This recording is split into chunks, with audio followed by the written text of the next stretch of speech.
Once upon a time, there lived a king named Obi-Izudo of Umuaka Kingdom. His kingdom stretched from the red hills of Nsu to the banks of the gentle Water River. The land was fertile, the air thick with the scent of palm wine and roasted yam, and the people were proud of their strength, their songs, and their culture. Obi-Izudo was a just ruler, but his pride and joy was his only daughter, Princess Neoma, a name that meant the mother of goodness. She was said to have been born under a full moon that refused to hide, and from the moment she cried her first cry, strange things began to happen. The moonlight that night bathed her heart so brightly that the guards thought morning had come. The Dibia, the village seer, said it was a sign, a mark of destiny. This child, he said, is bound to light, and light will either crown her or consume her. And so, from her childhood, Neoma grew surrounded by mystery. Her laughter could calm even the most troubled heart, and her anger, rare but fierce, could make the birds stop singing. Her beauty became a song across the villages. Men traveled for days just to catch a glimpse of her during the New Yam festival. When she turned 18, the drums of marriage began to sound. Suitors came from near and far, warriors, hunters, princes from other kingdoms. They brought goats, palm wine, gold, and promises. But Neoma refused them all. One after another, she smiled gently, bowed her head, and said, "I thank you for your kindness, but my spirit says no." Her father became troubled. "Neoma," he said one night, "you are no longer a child. The kingdom needs an heir. Why do you refuse them all?" Neoma looked into the flames and said softly, "Papa, I do not know. But each time a man stands before me, my heart grows cold. It is as if my spirit whispers, not him." The king sighed. "Are you waiting for a spirit husband?" he teased. She smiled faintly but said nothing. The years passed, and suitors continued to come. Some arrived with talking parrots, others with rare jewels. One prince even brought a python, said to grant any wish. Neoma thanked them all and sent them away. Soon, whispers began to spread. Some said she was cursed. Others claimed she was promised to the moon itself. Then, one market day, something strange happened. As Neoma walked through the market, surrounded by her maidens, she felt the air grow still. The chatter of traders faded, the wind stopped, and even the goats seemed to freeze. Then she saw him, a tall stranger dressed in plain white cloth, standing by the palm oil stall. His skin shined so bright, his eyes calm yet deep as the river. He bowed slightly and said, "Dalu, princess. The road greet you." Neoma blinked. "Who are you?" "A traveler," he said. "I come from a far land beyond the hills, seeking a place to rest." Something in his voice made her heart flutter. It was as if she had heard it before, perhaps in a dream. Her maidens whispered, giggling softly. The stranger only smiled, then bowed again. "May the earth favor your steps," he said, and walked away. That night, Neoma could not sleep. The stranger's voice echoed in her mind like a song half remembered. She stepped out into the courtyard and looked at the moon, full, bright, and watching. "Why does my heart beat so fast?" she whispered. A sudden gust of wind blew through the trees, and in the distance, she thought she heard a soft laugh. The next day, the stranger returned. This time, he came to the palace gates. He bowed before the guards and asked for an audience with the king. "I am Obina, son of no kingdom, servant of no master," he said. "But I seek the hand of Princess Neoma." The guards burst into laughter. "You, a common man. Even princes have been turned away." But Obina smiled.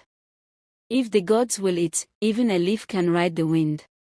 Word reached the king, and curiosity got the better of him. He ordered the guards to bring the man. When Obina entered the palace, the air seemed to shift, calm but heavy, like the moment before rain. He greeted the king with deep respect, neither proud nor fearful. Obi Izudo studied him carefully. You know my daughter has rejected princes and warriors. What makes you think she will accept you?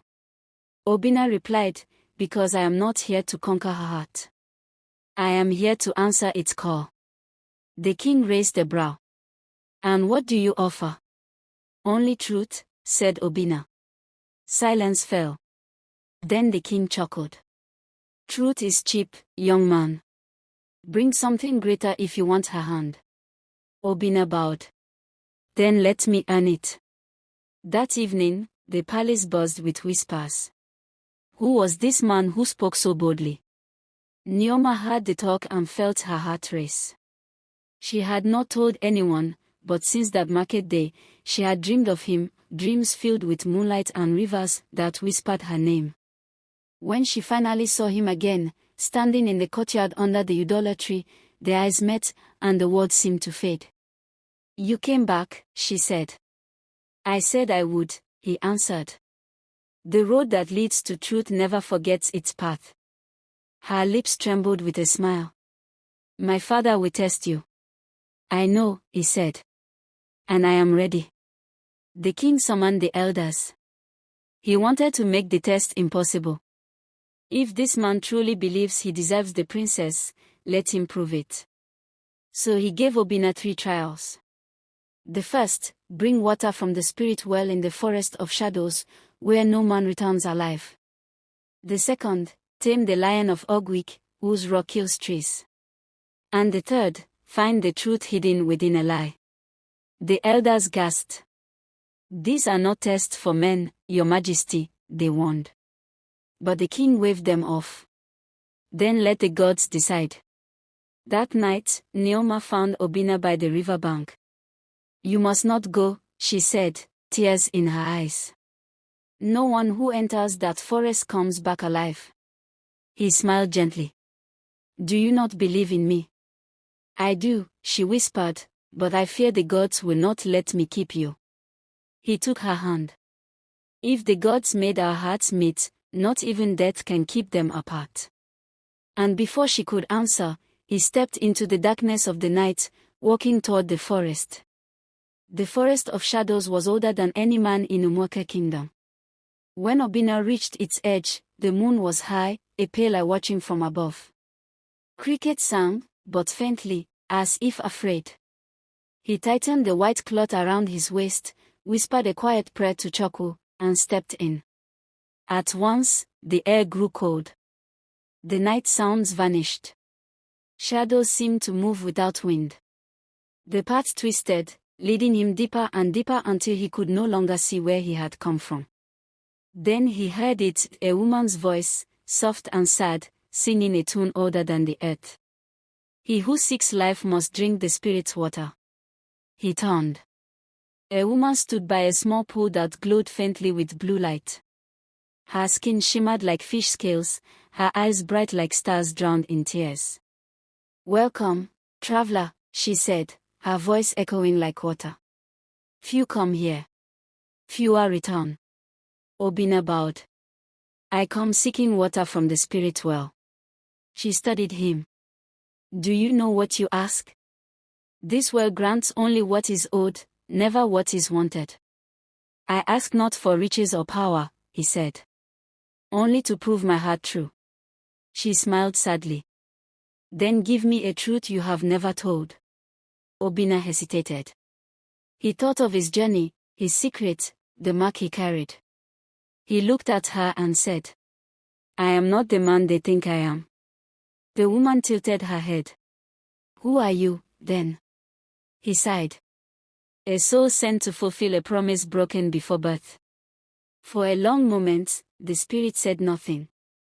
Then she dipped her hand into the glowing pool and lifted a calabash filled with shining water.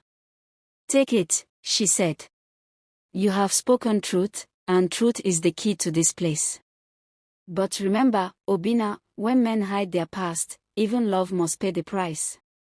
He bowed again, took the water, and left. Back in Umuaka, the people waited. Days passed. Then one morning, as the sun burned through the mist, a figure appeared at the gate.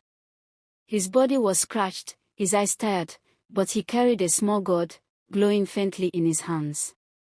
"The traveler lives," the guards shouted. The king was astonished.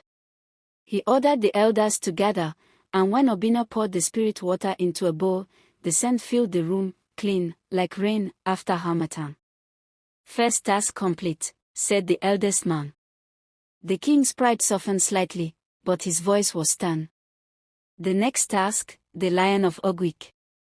Go, and bring me peace from its roar." The Lion of Ogwik was no ordinary beast. It was said to have been a guardian spirit who turned wild after men forgot to honor it. Its roar could shake trees and kill birds midair. Hunters avoided its hill, even the bravest warriors never returned. When Obina approached the hill, he found bones scattered like shells. Yet he kept walking. "Lion of Ogwik," he called out. "I come not to fight but to understand." For a while, there was silence. Then the ground trembled. From the shadows came the great beast, golden mane, eyes red like burning coal. It roared once, and the echo tore through the valley. Obina did not flinch. He bowed deeply. "Forgive us," he said. "Men have forgotten your name, but I have not. You are the keeper of balance, the voice of the mountain." The lion stared, pacing slowly. Then it spoke, its voice deep and rough like thunder rolling inside a cave. "Why should I spare you, human?" Obina looked up. "Because even kings lose their way, and I wish to remind them that the old spirits still breathe." The lion stopped. Its eyes softened. Then, like a wind that changes without warning, it lowered its great head. "Climb upon my back," it said. Obina hesitated but obeyed. The lion rose, leapt high, and ran, through valleys, streams, and plains, until they reached the river that touched the moonlight. There, it bowed again. "You have peace," said the lion. "Tell your king that Ogwik's rage is calmed. But remind him, when men forget their roots, the ground they walk will turn against them." When Obina returned to Umuaka, the people hailed him. The king's face, once proud, began to soften. But Neoma saw something else in his eyes, a quiet sadness, a burden he carried that words could not touch. That night, as they met secretly in the courtyard, she asked, "Why do I feel as if you are more than a man?" He smiled faintly. "Because sometimes, truth wears a mortal face until the right eyes can see it." She frowned. "You speak in riddles." He touched her hand. "One day soon, you will understand." The final test came, find the truth hidden within a lie. The king announced this before the elders, and everyone murmured in confusion. What kind of test was this? What truth? What lie? But Obina bowed. "I will find it." That night, a storm gathered. Rain lashed the palace roof, thunder and lightning tore across the sky like the anger of spirits. The seer came trembling before the king. "Your Majesty," he said, "the gods are restless. Something ancient stirs in this land." The king waved him off, but his heart was uneasy. At dawn, Obina went to the shrine of Ola, the earth goddess. There, he placed the god of spirit water and knelt. "Mother of truth," he said, "show me the lie hidden before my eyes." The wind whispered, and the flame of the shrine flickered. Then a voice, soft and ancient, filled the air. "The lie sits upon the throne, wearing a crown forged by fear." Obina's heart tightened. "You mean the king?"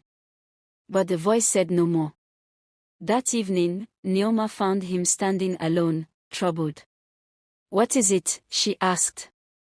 He looked at her, truly looked, and for the first time, she saw a faint mark glowing at the base of his neck, shaped like a crescent moon. "What are you hiding from me, Obina?" she whispered. He hesitated.